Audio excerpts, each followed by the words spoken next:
Caroline, Eliza, we're ready for you. Sorry, we're just busy fixing your hair. Coming up on GET, We take another look at college admissions, join our buddies at the arts fair, and we learn how to make a video.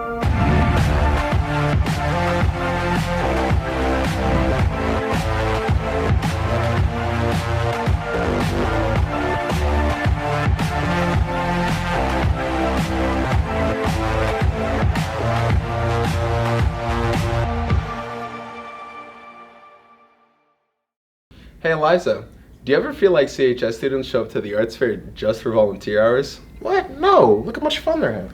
Adam and Michael highlight some of yesterday's festivities.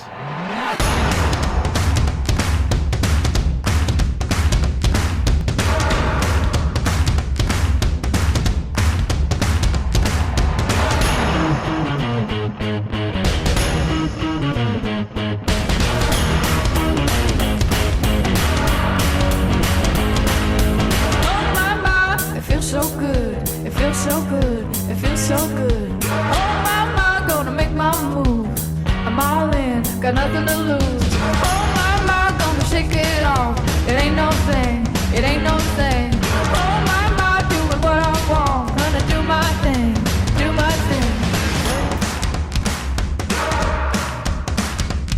Are you ready? Are you ready? Past spring break, several CHS students and teachers traveled to Europe as part of a school group. This program is on the rise, and Dr. Helscher has high hopes for the future of the trip. So this year, we ended up taking 17 students to Europe. Myself, Mr. Glossinger, and his wife, Mrs. Glossinger. We originally had 18 students, and somebody got sick at the last minute, but it was an amazing trip. We went to the United Kingdom and France. In France, we spent 2 days in Paris and 2 days in the Normandy region, and then 2 days in London. And we actually made some stops kind of along the way. For me, a lot of the highlights are kids seeing the Eiffel Tower for the first time. It's very exciting, all lit up at night. As a historian, it's pretty cool being at Normandy and all the history surrounding that event. It was just so beautiful. I loved all the architecture. It was just super pretty. I remember the first night in London. We walked to, I think, St. Paul's Cathedral, and that was a lot of fun because we weren't scheduled to do that. We just kind of were like, okay, like, what do we want to do? We don't just want to sit in and do nothing. And like Luca was like, oh, like, I know what we'll do. And so we just kind of followed him, and that was a lot of fun. I think my favorite part was definitely Normandy. It was cool just to see all the craters that were still there from the shellings, and they had all the bunkers still. And there's actually one like right by our hotel. It wasn't part of a museum or anything. We just saw it and decided to walk over and climb inside. And the other fun part for students, and the part that I like to see, is when they get to be with their friends on these trips. Especially being with Mr. Glossinger, Dr. Helscher, and Mr. Glossinger's wife outside of school, because like I know them in the classroom, and it was nice to like interact with them outside of the classroom. I think we really bonded over the trip. I'm very excited to announce for next year, we're looking at going to Cuba. 2 weeks, I guess, from about now. We'll have our first parent meeting on April the 25th. So this will end up being the fourth, this upcoming next year will be the fourth trip that we've done. We're really trying to build a program where the social studies department every spring break will have an experience for students to go. As the college process for seniors is closing, The process has only begun for juniors. Aaron and Sean continue to give their advice on managing the college process. If everybody had an ocean across the USA, then everybody'd be served like California. You'd see them wearing their bags. University of Southern California says it's now investigating students who may be linked to the admissions scandal. The Department of Justice charged 50 people, most of them wealthy parents of college students, in what is being called the biggest university admissions scam ever. There is new fallout tonight in the college bribery scandal. Prosecutors say that some of them paid millions to get their children into elite schools like Yale, Stanford, and the University of Southern California. 2 SAT or ACT exam administrators, 1 exam proctor, 1 college administrator, 9 coaches at elite schools, and 33 parents who paid enormous sums to guarantee their children's admission to certain schools. The prosecutors are calling it the largest college admissions scam ever. The summer, we're on safari to stay. Tell the teacher we're surfing USA.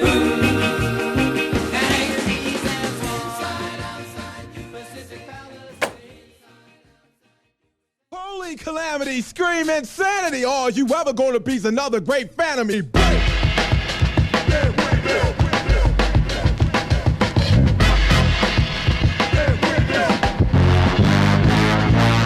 Well, first of all, I think part of the process, and the biggest part of the process, is actually doing some self-reflection and knowing yourself. So how do you know what's the right college? You have to look at yourself and ask yourself, first of all, number one, why are you going to college? Why do you even want to go? And then secondly, what are you going to do there? Well, you're going to study and work in some kind of academic area. So it always starts with that college search is usually very wide. By the time they get it to be a certain age in high school, usually it's about junior year, where you've had enough coursework and you've had some experiences in different classes to get an idea of things that you like and don't like. So choosing a college has to do with really doing that kind of self-reflection and exploring possibilities. There's some truth to that, right? There are universities that are better at certain programs than other universities, and that should be evaluated. But something to remember is that if you go to a school with a very low admission rate, right, a high rejection rate, that is going to be a competitive environment, right? You're already going to school in a competitive environment. Do you want to continue doing that? If you have a feeling about a particular institution of higher learning and you're drawn towards it, whether or not that's the sole deciding factor, I don't know, but you should certainly allow it to influence the decision-making process. But I can say personally that when I was your age, I applied to 4 schools. I was admitted to 2 of them. One of the schools I was denied access to waitlisted me, and I ended up at a school that I didn't really want to go to, where I didn't have that gut feeling. And it turned out to be one of the most influential, important experiences of my young adult life. It changed the way I view the world. So while that gut feeling can be meaningful, important, and should not be ignored, be aware that that gut feeling, while it is important, is not the only factor that you should be considering. Being so close to WashU, we live 5 minutes away, so growing up, I've been around campus a lot. I've been to summer camps on the campus, so I'm just really comfortable there, I think. So initially, I went into the school year thinking that Harvard was going to be my first choice, REA to Harvard, and after long consideration, I went to the school. I saw it, I have family going there, so I got to get on campus. I started to think, Harvard really isn't the college for me, and Boston really isn't the city for me. I was thinking, there's a lot more to college than just the name or how prestigious your teacher is. Once you get to a certain caliber of school, there's not going to be a whole lot of differences in the quality of education. It's more about crafting an experience more geared towards you.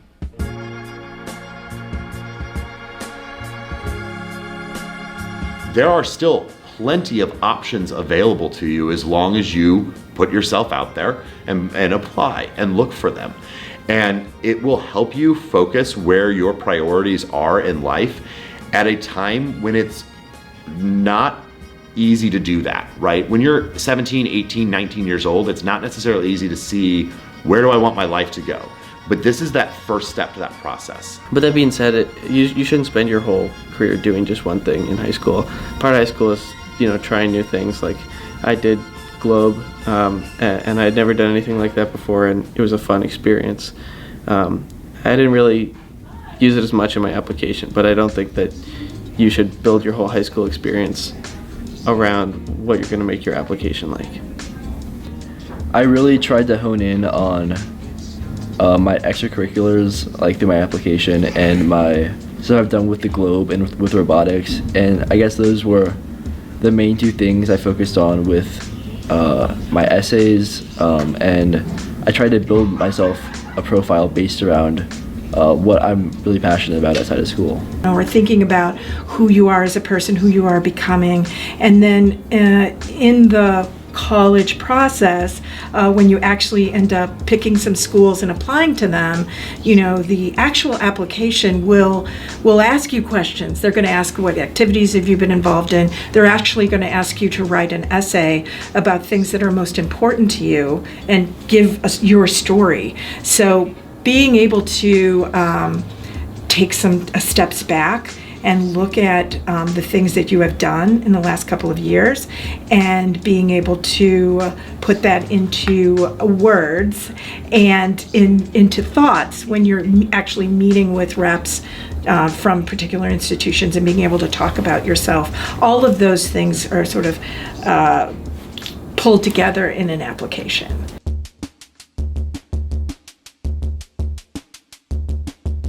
Number one, don't go on College Confidential, because the people there who are reporting their stats, talking about their extracurriculars, talking about all their theories about yield and what the college wants and doesn't want and the financial aid, none of that matters. Because the reality is that no one on College Confidential actually knows what they're talking about, and they're all just playing a guessing game.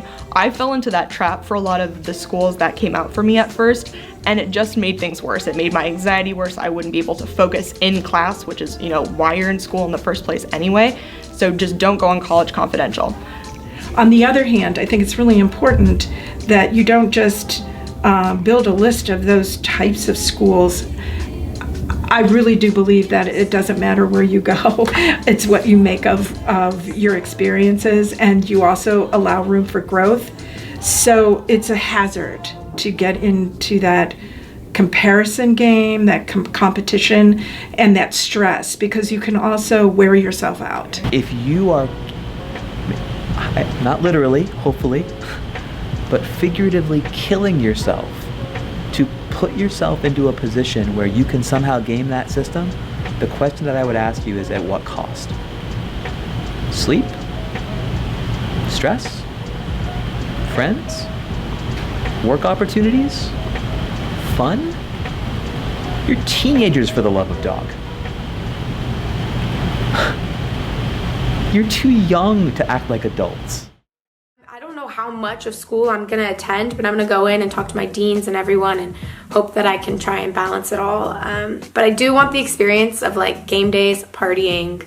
I don't really care about school, as you guys all know. We're told Olivia wishes she skipped college like she wanted to and avoided the whole thing. She just wanted to make her parents happy, and now she's terrified that her parents may go to jail for trying to help her get into school. There's a lot to learn about yourself and also what's out there. So don't make it a stressful situation as much as an exploration, and enjoy it. If there's any way that you can enjoy the process, I would encourage you to do that, so that it's not so much a drudgery and something that you hate to do, or you fight with your parents, but rather like looking at, okay, this is something I'm shaping my future. What can I do about that?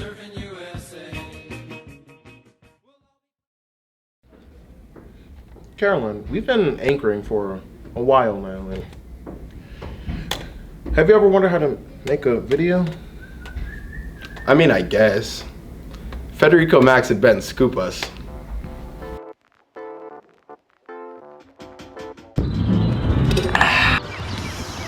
What we gonna do our video on, son? A video on walking. Hey. Like I said, walking has been around for centuries. Humans walk all the time. I walk, you walk, we all walk. Walking is just, I messed up. Reshoot that. Frick. Walking has been around for centuries. Humans have started walking ever since, they originated, ever since they evolved from our ancestors, the Neanderthals. Walking is overrated.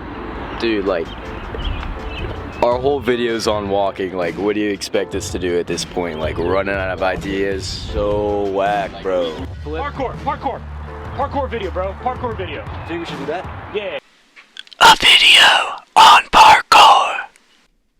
Yeah, that's a good one. Yeah, it's alright. That's good. Just jump. Do it, man. Are you okay? We could do a bad grandpa video, like, you know that dude that goes around and does like pranks and stuff? Like, it's kind of funny. We need to find somebody who's dumb enough to do all this stuff. Michael! Oh, Michael could do it. Oh, Michael be, yes. Be that dude. He'd be that dude. That'd be that dude. A video on Bad Uncle. Who put that in? Who put that in there? I don't know, just deal with it. We need to be on a video, Mike. I'm Bad Uncle. What we about to do? We about to go do a little biking, off-roading.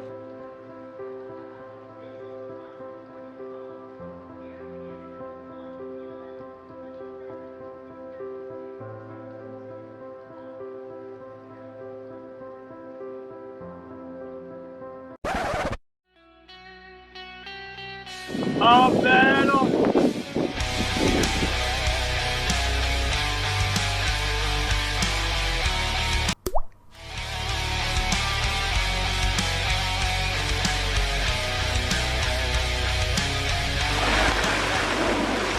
I'm Bad Grandpa. Uncle. Yeah.